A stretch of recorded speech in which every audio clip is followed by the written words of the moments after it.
There is a scene in Succession where Logan receives a gift Patek Philippe. So, just wanted to give this to you in person just to say, happy birthday. Oh, happy. So, here we go. Oh. It's a Patek Philippe, so. Yeah, it says Patek Philippe. Yeah. It's incredibly accurate. Every time you look at it, it tells you exactly how rich you are. That's very funny. A Patek Philippe is not about time. It's about the price, and much more than the price, it's a story. Pricing is a story. Once you do it right, then your price represents much more than dollar value. It talks to the identity of your client in profound ways. For some, price may indicate a sign of excellence, a stamp of approval by the market, a symbol of achievement. For others, price may be a way to reinforce an internal narrative about social status.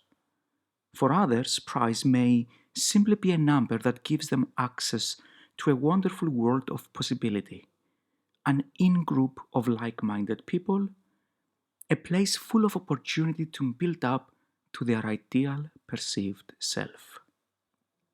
For others still, price is a mere metric for analysis in a spreadsheet. Price for this client is a symbol of sensibility and practicality. There is no right answer. None of these clients is more right than the others. But what we, as marketeers, have a responsibility to understand is this. Price always means something beyond the number. Price says something about them, and more importantly, it says something to them about themselves. Price reinforces an internal narrative, and price has less to do with purchasing power and everything to do with internal states of happiness. So it's worth talking about pricing. But this is not a simple discussion. This is not about balance sheets. This is about psychology. What we must first acknowledge is how price tells a different story to different people in a more or less anticipated manner. I like to think of the market as roughly three containers, three ecosystems. It helps highly to think of these ecosystems as separate and incommunicable. Now, I'm the first to admit that this might be a gross oversimplification. Still, there is good reason to consider these containers as separated ecosystems, and it will become clearer in due time. The first container is the common, most populated medium tire, the average market. The second is the much desired luxury tire. And finally is the elusive ultra luxury tire, reserved for the very few, the 1%. The average market represents the most common group, comprising roughly 70% of businesses. Creatives in the average market are those whose fees and numbers of bookings place them around the median in their specific local market. Now, because the cost of living varies from country to country, it's hard to determine an average fee. For instance, the average wedding photographer's fees in New York City would be substantially higher than in Tulsa, Oklahoma, since the cost of living is not comparable. Nonetheless, for any wedding professional to earn a living and meet living costs, a quite predictable volume of bookings is required, regardless of location and fees. Wherever middle lies, a business in this tire likely needs a sufficient number of gigs in order to be sustainable. So, for wedding photographers, whether in Germany or in the US, this number is somewhere between 25 to 40 weddings per year, whether the average fee in their area is $2,500 or $5,500 per wedding. In short, There is no universal definition of average based on fees. Being in the average market is not about how much you make per gig or in total, but about the fact that one must deliver enough volume to balance their business's books. So, the number of gigs matters because it informs the business model. So, when your business relies on the model of the more the better, then first, we know that you rely mostly on the local market rather than destinations. Secondly, this locality makes it possible to rely on geographically targeted ads and search engine optimization that drives traffic based on generic keywords such as Paris wedding photographer. The average market is in fact the one that is more likely to benefit from any sort of advertising. Now, a common misconception is that this tire is oversaturated. This is not entirely true, because there are as many more clients as there are wedding professionals. What happens, however, is that every single potential client is presented with infinite choice. And when choice is abundant, then pricing becomes all the more important. Why would a client pay $500 more for a photographer if there are 20 other seemingly acceptable options at a lower cost? Which brings us to my third point. Pricing in the average market is often the deciding factor for prospective clients. The pricing pressures lead to commoditization. Commoditization is the process of converting services into standardized items. The process involves stripping away unique qualities in favor of standardized, lower cost services. This homogeneity gives customers little reason to choose one service provider over another except for price. So when it comes to the average market, pricing psychology is often this. Fees must align with perceived value, and perceived value is related to measurable deliverables. For example, a photographer gives 10 hours of coverage, while another photographer gives only 9 hours of coverage for the same price. The practical, budget-conscious client in this tire expects the most for their money by comparing based on objective metrics around concrete deliverables. If the price-value relationship seems skewed or options are priced very differently for unclear reasons, then clients will likely choose the lower cost provider. While tighter profit margins may result from this cost-conscious consumer attitude, volume can make up for it. This, in turn, creates a vicious circle like this. The more clients a wedding creative has to serve, then the less likely they are to spend energy on investing on their art, which is partly why creatives in the average market often find themselves locked in this tire. So now let's move to the next tire. Now we enter the realm of luxury, where only a mere about 10% of businesses can operate. It's important to note that this tire operates under a distinctive branding and marketing approach. The business model is defined by charging a premium. Unlike the average market, instead of marketing to a large pool of prospects, the focus is on cultivating a select group of loyal fans who are willing to pay this premium. As such, the brand's positioning holds significant sway over the marketing strategy. Traditional marketing techniques like advertising, SEO, and hashtags are no longer as effective as they were in the medium tier. And that's because businesses are niche and advertising campaigns fail to convey rich value propositions. I once did an experiment to see how much I would need to spend on Google Ads for my own business. I discovered that I would have to spend approximately $2,000 on ads for a single booking at my fees level, which proves how direct advertising in the luxury market is not a viable option. To make an impact in the luxury market, you need highly emotive marketing. It's all about storytelling. The objective is to create a communicative appeal that blurs the lines between business and art. In essence, you are no longer selling a product, but crafting a narrative that aims to help clients reach their idealized self. Before delving deeper into this, let's address a few misconceptions first. First, it's easy to believe that clients in the luxury market are inherently more sophisticated. The truth is that sophisticated clients exist across all tiers. What sets luxury clients apart are their distinct consumer habits. They are accustomed to engaging with brands whose narratives are rooted in value rather than price.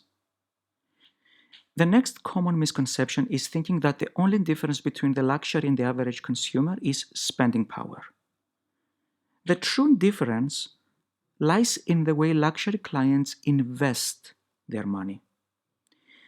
When one is buying 10 or 15,000 euros worth of wedding photography, they expect 100,000 euros return, not in terms of photography, but in self-esteem, a sense of accomplishment, a sense of belonging with like-minded people, and an alignment with the brand's values, which in turn reinforce an idealized self-identity. You cannot put a price tag on this. 15,000 euros of photography can get you priceless return on your investment. Money, more than just a way to purchase services, is a way in changing one's self-narrative. All this stands true whether we are talking about expensive wine, luxury watches, or luxury cars. Any car can take you from point A to B, but a Ferrari does so while changing your self-identity. A Casio watch can tell the time as accurately as a Patek Philippe, but only a Patek Philippe changes the way you feel about yourself whenever you look at it. And expensive wine is not consistently better than cheaper wine, but everything about it, from the visit to the chateau's cellar, to the wine tasting experience, to the label, changes you in fundamental ways. Let's talk about spending power for a bit more. Many new luxury consumers are high earners who are not necessarily rich yet, and this is a common misconception. They are commonly referred to as Henry or high earners not rich yet. What you need to remember about them is that they don't actually feel rich. Many have high debt, little savings, and are working full time. They're working hard, harder than most people. And of course, they value their money because it's not an unlimited resource to them, unlike what most people believe. In fact, they appreciate the value of their money even more exactly because they work hard. Now, while there is no one-size-fits-all approach to navigating luxury consumer psychology, there are a few psychological clusters that your customer segments likely fall under. And these are: first, a need for uniqueness. Second, signaling and status. And third, self-narrative. So let's explore the need for uniqueness. For luxury consumers, standing out from the crowd is a crucial element of self-expression. This need for uniqueness is especially prevalent among luxury consumers who crave differentiation and seek to showcase their individuality through the brands they choose to associate with. They demand more than just a product or service. They yearn for an experience that is tailor-made to their tastes and preferences. They expect nothing less than innovation and unparalleled excellence from their chosen brand. It's the avant-garde, the trailblazers, the ones who dare to be different that capture the hearts and minds of this specific audience. Yet, though uniqueness is a driving force, the new luxury consumer is not looking to signal uniqueness by demonstrating wealth. Which brings us to the second psychological cluster, wealth and status. So, the old theory was that people buy luxury explicitly to show how they are part of an in group of wealthy luxury connoisseurs. Think of Louis Vuitton with its branding printed all over the product. But the new luxury consumer rejects conspicuousness. In fact, studies show that nowadays only a tiny percentage of luxury consumers purchase luxury as a signal of wealth. Instead, they tend to prefer to showcase their affiliation to an in group of woke shoppers with a pro social attitude. Modern luxury consumers stand for and support social equality and environmental awareness. The final psychological cluster pertains to one's sense of self. Luxury purchases hold symbolic value. Every luxury purchase brings the client closer to their idealized self image. Therefore, rather than solely emphasizing the wealth of your clientele or emphasizing how expensive a Rolex watch or a bespoke bridal gown is, what aligns better with a new luxury consumer is shifting communication towards the so called aspirational self. The luxury industry as a whole is moving away from promoting an unattainable self image and instead is focused on constructing an aspirational self. The aspirational self sits somewhere between the desirable and the realizable. And this is worth talking more about. The desirable and the realizable are extremely important concepts. There was a time when wedding photographers, especially editorial wedding photographers, would try to make their brides look like models. And the paradox is that in modern fashion photography, models are trying to show themselves as everyday folks. In other words, while traditional fashion photography used to emphasize an idealized, yet unreachable persona, now it's shifting its focus towards more realistic people. But still, quite often us wedding photographers do not keep up with the trends of the times, and we still stretch our models' limbs all over the place in the most unrealistic manners. And this example alone shows how little the world of luxury is really understood in the wedding world. It shows that we do not always understand exactly what and why we are doing things. We are lacking a framework. Finally, we have the highest tier, that of ultra luxury. This is the elite, the select 1%. Here, photography prices soar to astonishing heights of 30 to 40,000 for standard coverage. What makes this tier very unique is how tightly knit it is. This is a small group of elite consumers who are so well connected that they attend each other's exclusive gatherings. Now, when you're part of a group this exclusive, there's a sense of wanting to keep up with the Jonases, so to speak. The smaller the group, the stronger the pressure to conform to collective choices. In a small, interconnected group like this, people like us do things like this. What the things like this are?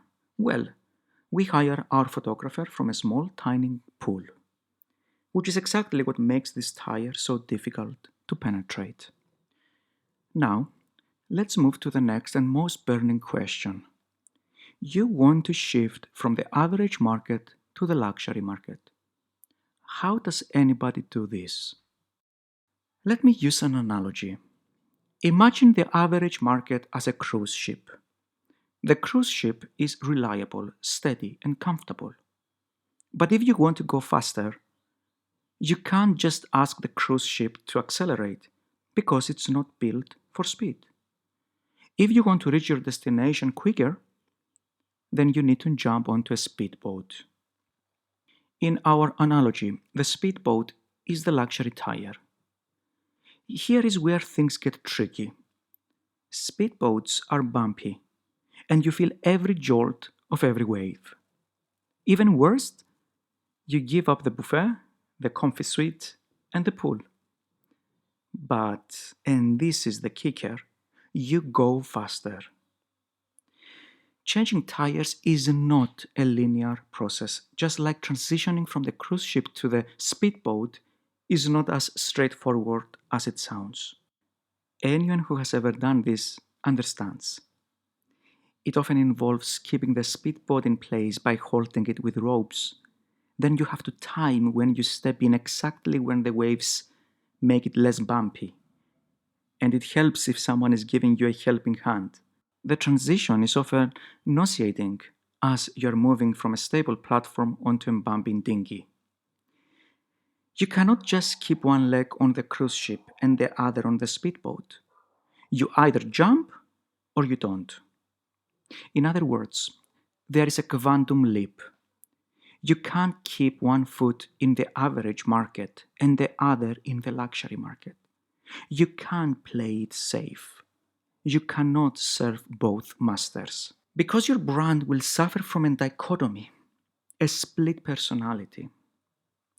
If your brand is attuned to the luxury market, then it no longer speaks to the average consumer and vice versa. You have to decide which of the two you wish to serve and stick to it. You see, there are two fundamental factors that differ from tire to tire. First, they are different on the level of the consumer's values. And secondly, they are different on the level of the brand's values. What appeals to the medium market will not resonate at all with luxury clients. The main difference between tires is the story they assign to the price. Where the average market assigns a utilitarian story to the price, as in looking to match value to dollars, the luxury tire is assigning intangible value to money. When thinking of luxury, here is a phrase that is very useful to always keep in the back of your head. Luxury is something inconveniently valuable. Inconveniently, because you would have to be willing to give up something important to you. And valuable, because you would stand to benefit more than what you had given up. So, what do you give up every time you buy a luxury product? And what do you expect to get in return? Well, first thing is first, you are not giving up just money. For example, listening to vinyl records is luxury because you are willing to give up music portability for it. And despite this, you stand to benefit even more.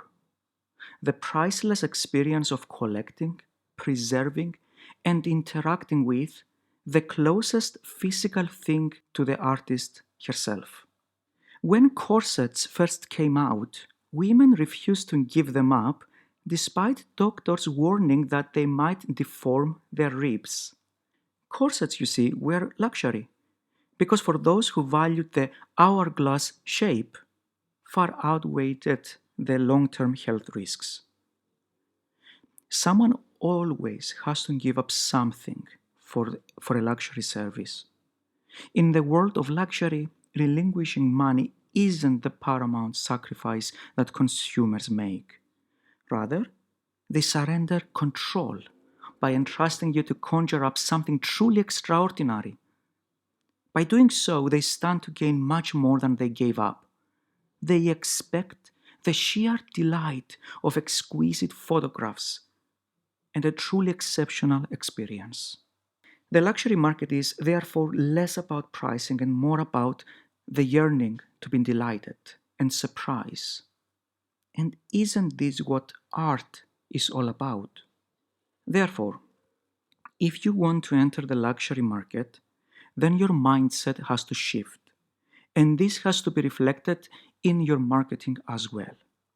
The most powerful marketing message you have in your disposal is finding ways to communicate to your clients that the product is not photographs or makeup or flowers, but delight.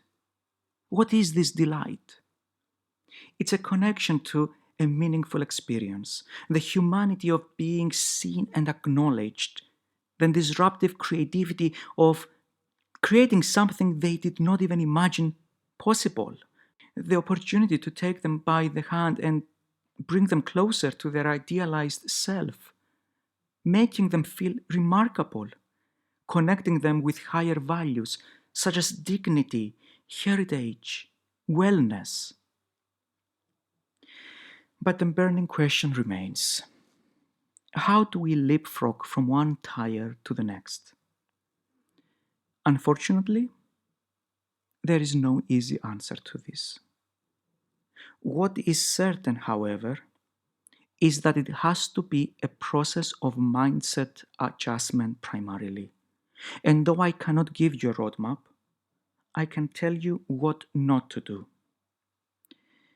The greatest mistake is to keep one leg on the safe ground of the average market while dipping your toes in the luxury tire with the other. The mindset shift has to be paradigmatic. You either do the jump or you don't. Please forget the idea that you will be able to transition in slow and steady stages. If you do it too slowly, it's unlikely you will ever gain momentum. Then, on the other hand, if you make the transition as a leap, you will most likely find yourself in a very scary place called the deep. The deep is a difficult period that separates the successful from the unsuccessful. It's the limbo stage. Those who are able to push through the deep and persevere will ultimately achieve success, while those who give up too soon will fail. The deep is the valley of dead dreams. It's the rite of passage. You either go through it or you don't. And nobody who spends too much time in the deep survives it. So, how will you know you are in the deep? You will know because you've done everything right. You changed your mindset. You realize that you need to dedicate yourself to a small select group of people. You increased your prices so that it is possible for you to serve a very small number of clients. Your marketing reflects this. You no longer focus on strategies such as advertising, etc., but your art is now the main vehicle of your marketing. You have decided that your mission is to delight your client in every single interaction you have with them. And you created protocols and processes that keep you accountable to this promise. You associated yourself with other creatives who also share the same beliefs and values. And now what? How come and you get rejection after rejection?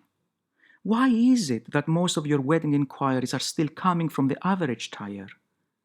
And since you do not book your desired clients, revenues are lower and you might find it more difficult to invest in new shoots.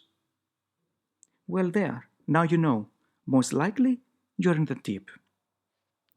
Just know this.